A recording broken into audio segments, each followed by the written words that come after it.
I think that's one of the unique things about us, and I think you see that a lot across the economy. I mean, if you look at um, how software innovation maybe used to work, it was more about, hey, we'll build a solution and sell it to these legacy businesses. I think what you see today, with amazing companies like, what Airbnb has done in the hospitality world, or what Uber and Lyft have done with transportation. It's more about taking an industry and sort of reimagining it with technology, and that's how we really envision what we're doing with Newfront for insurance.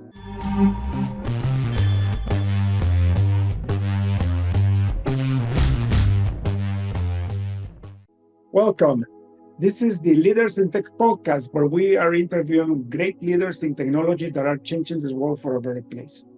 Today, we have one of those beautiful examples. Gordon, welcome to the show. Awesome. Thank you, David. Appreciate you having me on. Gordon, for the audience, can you tell me your full name? Where do you live? And how do you spend your days these times of year? Yeah. So my name is Gordon Wintrob. I'm the co-founder and CTO at Newfront, and I live here in the Bay Area in San Francisco. And what business are you guys in?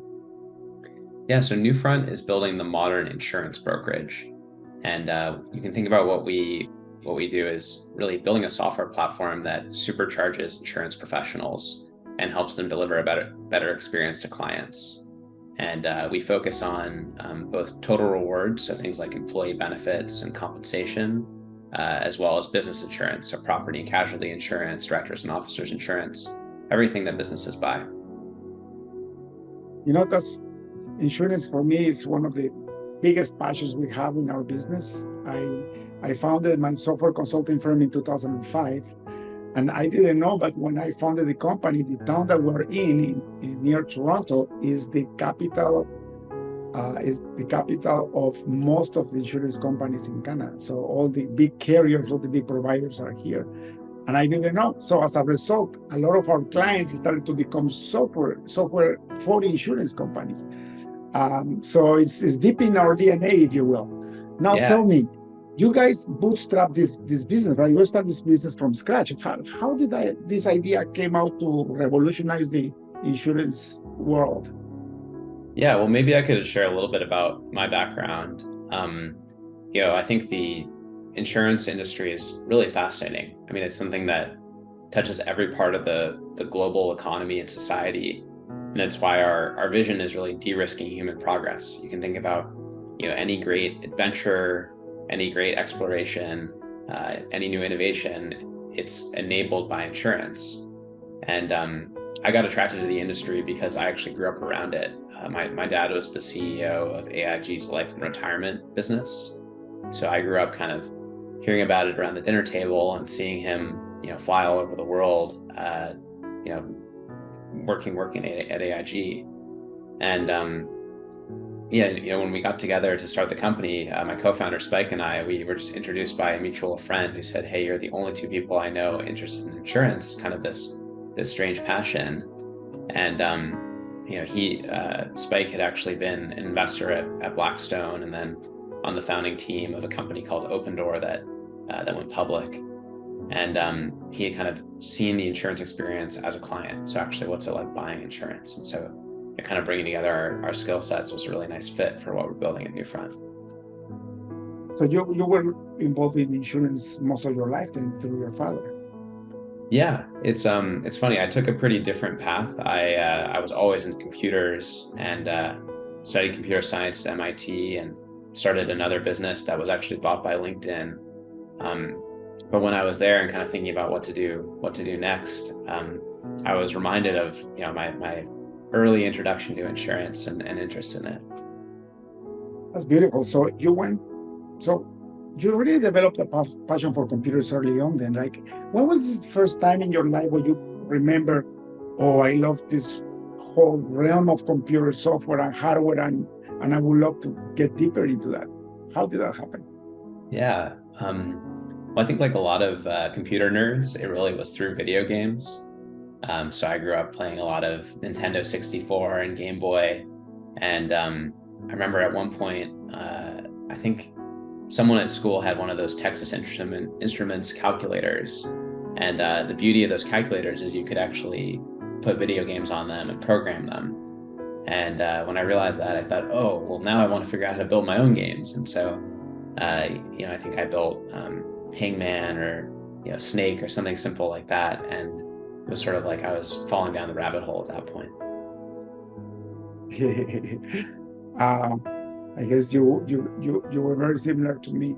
I fell in love with computers when I realized that it would eliminate 80% of my tasks. Nice.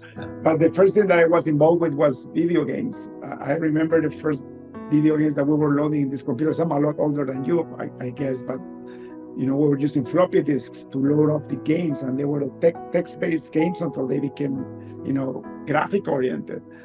And I was just fascinated by it. When did you decide to go for computer science? At what time? I mean, I was probably 12 or 13, and I just knew that was what I wanted. And how did you end up in MIT? That's not an easy thing to do. Yeah, well, like I said, I was kind of just a huge nerd, and once I realized, okay, I really love software and computers, I thought about, well, where did all the best computer scientists go? And I've always kind of looked up to MIT and admired it as just a great place to really get immersed in that world. How was that process? Was it really hard to get in? Like, do you have to do something special to get in? Definitely a lot of hard work, a lot of time in the library. I'm very lucky that my parents always really supported and prioritized education and gave me every resource to focus on that and sort of pursue my passion for computers. That's wonderful. And once you were inside, what was your biggest roadblock when you were right into the program? I know the program isn't easy. So I live in a town called Waterloo, and University of Waterloo is the MIT of Canada. Yeah. And it's, to get in there, when I was early 90s was like 85%. So your GDP had to be top 85, and now it's top 91. And once you got in there, more than half the people will drop the program within 1 year, right? How was that experience for you? Once you're finally in, now what? Yeah. Well, I definitely know about Waterloo. We're huge fans of the Waterloo Co-op program at Newfront. So we've really, from very early on, have always had at least a couple of Waterloo Co-op students working with us, and they're phenomenal and really some of our strongest engineers. Reflecting back on MIT, it was a long time ago. The thing that sticks out is just being surrounded by people who are a lot smarter than you. You're just kind of getting immersed in a world of everyone is, they came from a high school where they were the top student, and now we're a bunch of top students that are all together. I think what's really awesome about MIT is it always focuses on the competition is with the material and the learning. It doesn't feel cutthroat of, oh, I need to beat the person sitting next to me. I think they really just have a great culture and ethos that I really admire. Yeah, Gordon, you touched a great point, and we are privileged. I don't think it's only MIT, it's computer science in general. I remember having friends when I was going through computer science, having friends in economics, for example, or in the financial side of learning, and they were competitive against each other. But in computer science, we all got together and we together tried to figure it out, because it was so hard that if the students didn't help each other, we couldn't actually get it done. And I don't know about your program, but my program was always group effort, right? Group projects, building modules, building projects together. And it's crazy because I remember when I got one of my first jobs as a software developer, as a professional software developer, it was back in 1996, 97. And back then we didn't have, all the tools that we have now, but we had something called newsgroups, which was an aggregator of email addresses where you can ask questions. Mm-hmm. And half of the software that I wrote was aided by computer scientists in North America, helping me going through my problems when I got roadblocked. And the same with me, I will actually help other people when I saw a question in the news group that I could actually answer. So this community is always being, I don't know, like cooperation is ingrained in computer science, I think. Yeah, I think it's a big part of it. It is definitely a team sport. And I think some of the classes that I really had the most fun in, there was an amazing AI professor named Patrick Winston, who he always emphasized sort of more quirky team type projects, things like, hey, why don't you all get together and read this research paper and then write the press release based off of the research paper, stuff where it's not really what you normally think of as computer science, but I think it was really helpful for sort of engaging with the material and wrapping your head around it. For sure. And one of the great examples about the community around software developers is the open source model. If you look at the progress of software as a science and how this is impacting the world, a big chunk of that is because somebody decided to make open source software. And for the audience, what that means is you can actually grab the code that is already written and you can enhance it and contribute to it and use it for commercial purposes. And it's beautiful. Yeah. Right? It's definitely a competitive advantage for Newfront. I mean, if we, we've always brought together the best talent from the technology world, as well as world-class insurance experts. And, I think a lot of the secret sauce is our ability to take things that are off the shelf, like open source software, like you mentioned, and how do you modify it and extend it for the insurance use case. And most legacy insurance companies have a lot of challenges doing that. It takes a lot of skills and expertise to make that happen. Sure. Once you graduated from MIT, what was the first professional endeavor that you had as a scientist, as a computer scientist?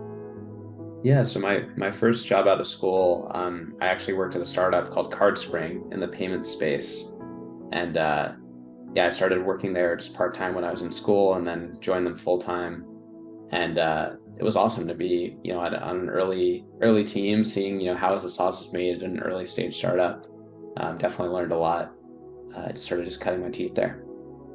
Did you get some kind of participation in shares?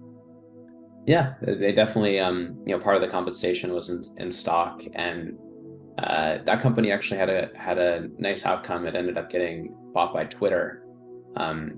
This feels like ancient history, so it was a long time ago, compared to kind of the crazy news about Twitter these days. But it was definitely called X. yeah, now it's called X, exactly. But it was a cool early experience, and it was really it gave me the confidence to get into startups. I mean, I left there to go through Y Combinator with my first company, and that was the company that was bought by LinkedIn. Okay, so you got involved into a startup, so you could have chosen any job you wanted, really. I mean, a grad from MIT is like a grad from Waterloo. You can just pretty much, work anywhere you want. And you started to go the hard route, a startup.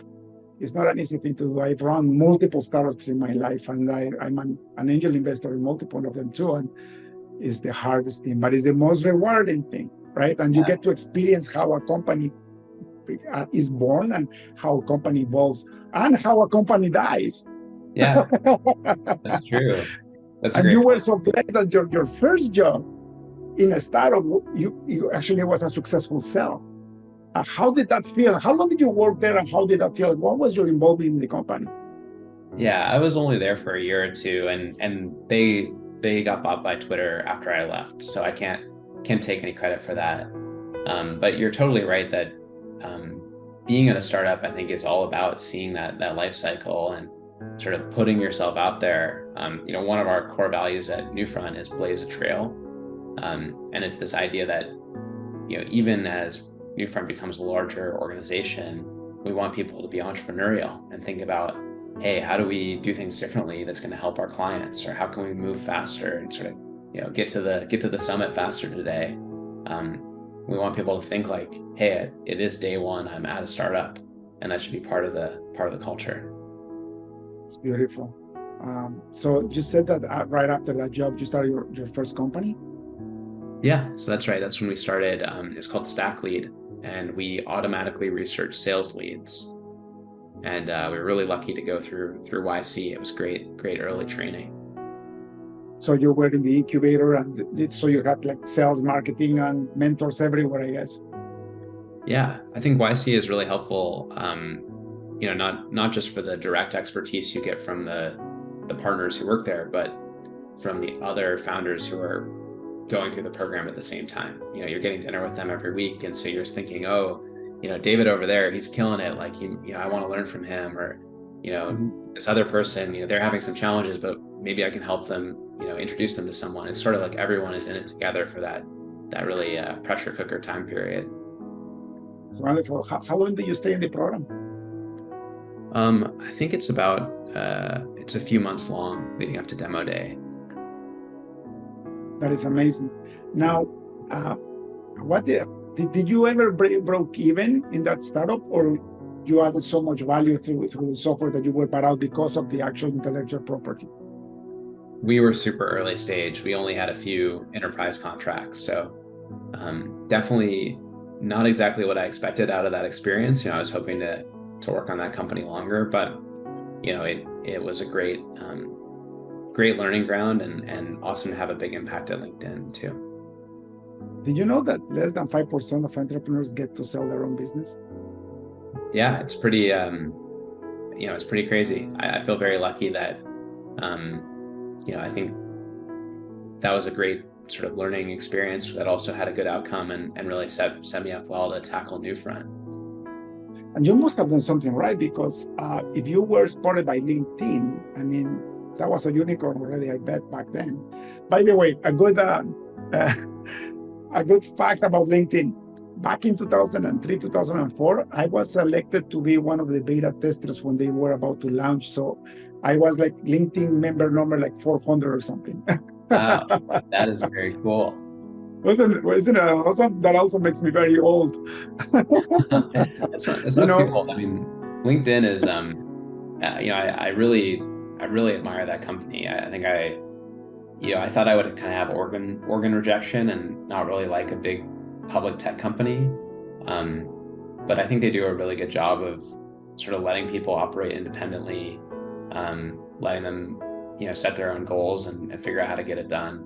And I really learned a lot there too. So basically, they bought you guys out, and then you started working for LinkedIn to implement the technology there? That's right. We were focused on data aggregation. So doing a bunch of web crawling to pull company data and job posting data from all over the web onto LinkedIn. That is amazing. So you sell your company, and then you get this amazing job working for a big high tech. Yeah. Talk about a beautiful life experience, Gordon. I mean, like, I'm trying to figure out what has been hard in your life to get some life lessons, but it looks like you did the right thing at the right time. So let me ask you this question. What has been the hardest problem that you have had to overcome in your career, and how did you went through that? Well, definitely appreciate you saying that. There's been tons of challenges. I don't mean to make it sound like it was all daisies. I think if I had to pick one thing, it was probably navigating COVID. And we unfortunately had to do a layoff at the start of COVID. It really felt like the sky was falling, and it was definitely the worst day of my professional career. I felt like we had put all of this time and effort into recruiting amazing people to the company and convincing them to join us, and to then have to say, hey, we think the economy is ending. We can't support you. This is, it's a life raft. Was really, really stressful and scary. And I really feel, still haunts me. So I think that was the hardest moment. I feel amazingly blessed to be on the other side of that in 2023, where we've obviously navigated COVID and the economy didn't shut down. There's still, huge opportunities ahead, but at the time it really felt like the world was ending. Yeah, tell me about it. I actually was into panic mode for 2 weeks straight. I'm like, I didn't know what was going on. I remember going to Costco and there was no more toilet paper left. I'm like, this is so stupid. Like, people are buying toilet paper instead of buying, groceries. Yeah. Well, they're looking for, some safety and something that they can grab onto. So yeah, really, really dark time. Yeah, that's crazy. Do you have your current insurance company already?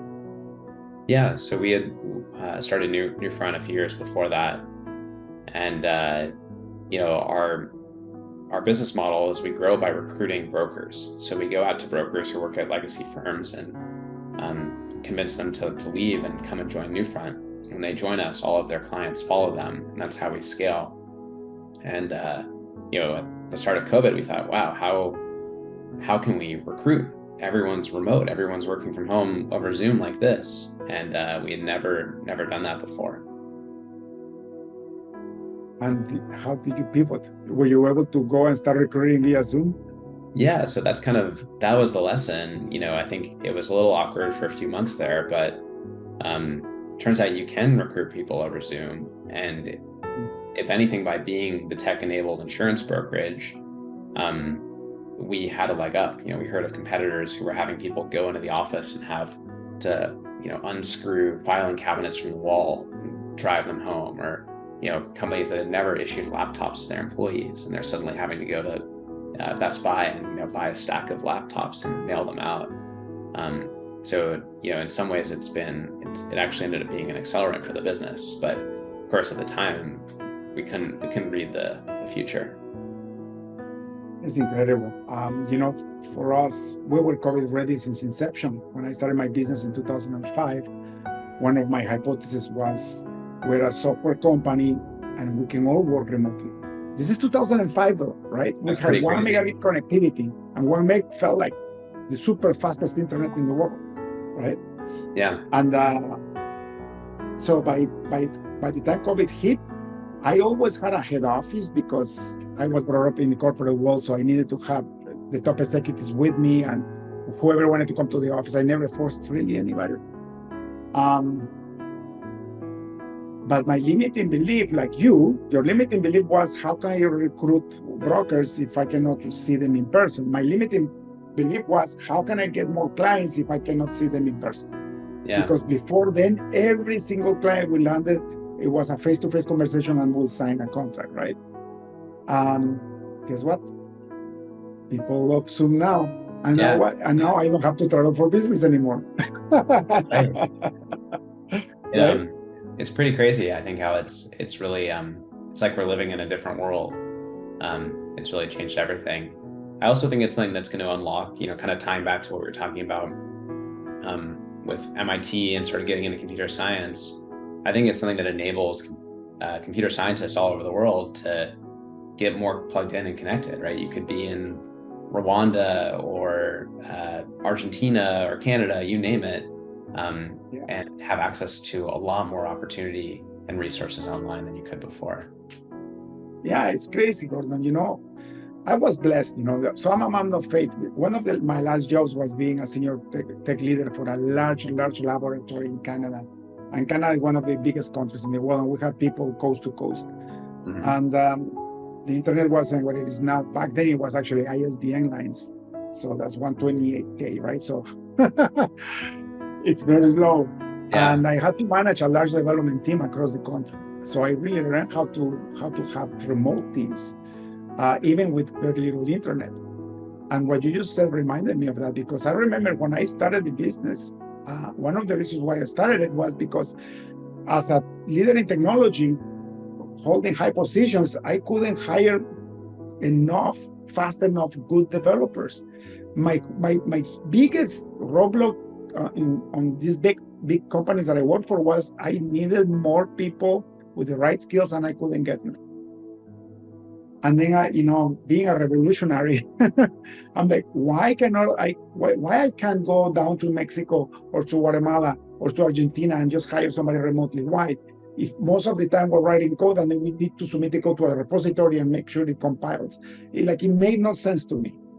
Yeah. So one of my hypotheses was, I'm going to build a remote company and I'm going to be able to hire people wherever they live, regardless of their ethnic background, as long as they have the right skills and the right attitude. Yeah. And I started with 2 Canadians. I started by myself, but when I started hiring people, I hired 2 Canadian developers and 1 Argentinian developer. Mm-hmm. And then I had another 5 guys in Costa Rica. And now we have people in more than 10 countries. Wow. You see? That's amazing. I love it. We we also, it was a little bit later, but we started hiring in Latin America. So a good chunk of our engineering team is actually in Argentina, Chile, Brazil. And it's been a great way to bring really world-class talent onto the team that's on a similar time zone as well. So it's been great. Yeah, no, it's incredible. Now, after you got acquired and you started working for LinkedIn, how long did you stay there? Well, like I said, I thought I would be there for exactly a year. I thought, oh, this is not going to be a good experience. But I ended up staying for a little over 3 years, and it was really great to bring our technology, our team to LinkedIn, and help solve this problem around data aggregation. Our mission was to bring every job posting in the world onto LinkedIn, and when we started, there were only in hundreds of thousands, and now there's tens of millions of jobs on LinkedIn. It was also cool to see the Microsoft acquisition as well. So we went from being a public tech company to being owned by a bigger public tech company, which is a pretty rare thing. It's crazy because this is how disruption happens in the world now with technology, and this is what we're experiencing now with AI, by the way. But talking about LinkedIn, I don't know if you remember, but back in the day, if you wanted to get another job, you needed to post your job in Monster or Workopolis. Yeah. Nobody talks about those sites anymore because LinkedIn just sucked everything in. LinkedIn just, the market belongs to LinkedIn now. And there were nobody back then. I mean, like, Yeah. imagine that I was one of the beta testers. That's pretty cool. Right?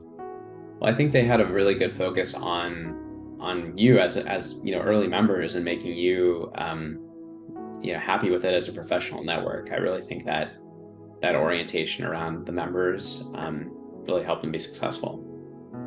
For sure. After LinkedIn, what did you do? So that was, after a few years, I was kind of starting to think, hey, it's time for something new. And, I got introduced to Spike, and initially it was kind of like dating. We're just starting to get to know each other. And we were bouncing these different insurance ideas around. And we had this unfair advantage of being able to talk to my dad and say, hey, we have this idea. What do you think? And he was really the one who said, look, insurance professionals, the brokers are really the people who dominate this industry. And you should go just spend as much time as you can with them, like see what is a day in the life like. And so we would go and reach out, buy them coffee, and just sit behind their desks and see, how do they operate, what works well and what's challenging. That is amazing. You actually did the homework. You know how many software companies, software startups, they just have a hypothesis and they go for it, and they haven't done a little bit of market research to even see if there is a market fit, and that's how you lose millions and millions of dollars, right?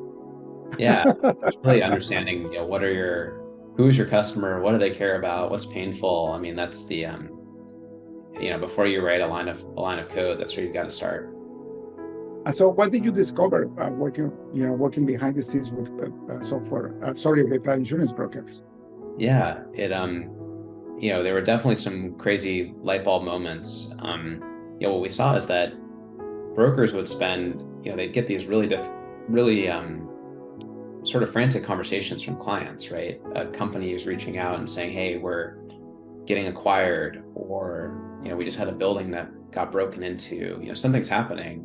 And they lean on their broker as sort of their trusted advisor, their risk manager, helps them see around corners. And so the broker is really an expert in navigating that situation. And then they hang up the phone, and what you see behind the scenes is a mess. They basically are doing data entry, they're opening different spreadsheets, different PDFs, they're emailing underwriters, they're sending faxes. It's like the most insane set of processes behind the scenes. And it was very clear that a lot of that work that they do behind the scenes is stuff that actually they hate and computers are way better at. So that was really those were the light bulb moments of realizing, oh, we don't need a person to, copy all this data out of one spreadsheet and email it to the underwriter. We can build software that comes and does that for the broker and give them back a lot more time. That is beautiful. Now, the interesting part is that you guys are your own insurance brokerage, right? Mm-hmm. Because if you're hiring insurance brokers, you're providing insurance solutions for them. So you are actually became an insurance company that happens to be a software company. You didn't actually just thought about, we're going to write up this SaaS platform and we're going to sell it to insurance brokers. That's not the business model, is it? Yeah, I think that's one of the unique things about us. And I think you see that a lot across the economy. I mean, if you look at how software innovation maybe used to work, it was more about, hey, we'll build a solution and sell it to these legacy businesses. I think what you see today, you know, with amazing companies like, you know, what Airbnb has done in the hospitality world, or, you know, what you know, Uber and Lyft have done with transportation. It's more about taking an industry and sort of reimagining it with technology.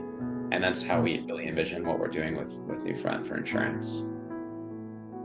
You know, Gordon, your life story is so fascinating that we're gonna have to make a second episode, because I really want to go into really details on how you launched this big company, because your insurance company is already turning out to become a big company from two guys that were behind a desk of an insurance broker figuring it out. And I love to tell the story because behind every big success, there is a lot of little failures and big failures. And I believe the Lord puts these obstacles in our lives to get us to the next level. And I just want to dissect that, but I'm conscious of your time, and also I'm conscious of people's attention span. So let's close the podcast with this last question, and let's bring you back to another episode, if you will. If you had access to a billboard in front of the busiest highway on earth, what would you write in it? A billboard in front of the busiest highway on earth. Wow, it's a great question. I wish I had some time to prepare. I think it would probably be something like be present. You know, I think oftentimes people are kind of going through life on autopilot, and it leads to them not being kind to others, or, you know, making mistakes or creating friction. And I think if we were all a little bit more present, that would help. It's advice for me too. I want to tell you a little secret. If I gave you time to prepare for that question, it wouldn't be as great as what you just said. Because what comes right into your mind when you're pressured by a crazy question like that is what you have in your heart. That's one of the things that I used to open people's heart. And by the way, what you said is 100% truth. The past is a vague memory, a corrupted memory, if you will, of what happened. And the future is not here yet. All we have is the present, but our animal self, our amygdala, is always trying to protect us from the future, which makes us completely scared of something that are not even here yet and are most likely not to happen. And when we look at our past, either we get self-glorified by our successes, or we get pressed down by our failures, and those are things that are already gone. Yeah. So being present is the way to live, for sure. Thank you so much, brother, for sharing that. Awesome. Thanks, David. I appreciate all the positive energy, and always happy to chat. I'm glad we had this chance to connect. Beautiful. Gordon, if people like to find out more about your company, if insurance brokers, by the way, I happen to have a large insurance audience. So if insurance brokers want to get to know you and maybe want to jump to your company, where can they find you? Yeah, so we're online at newfront.com, and you can always just email me. I'm Gordon@newfront.com. That's the best way. Fantastic. Gordon, God bless, brother, and I'll see you on the second part of this episode. Cheers. Thanks, David. Take care. Bye. Thank you for tuning in to the Leaders in Tech podcast. Check in next week to keep learning how to use technology and leadership to change the game. See you next time.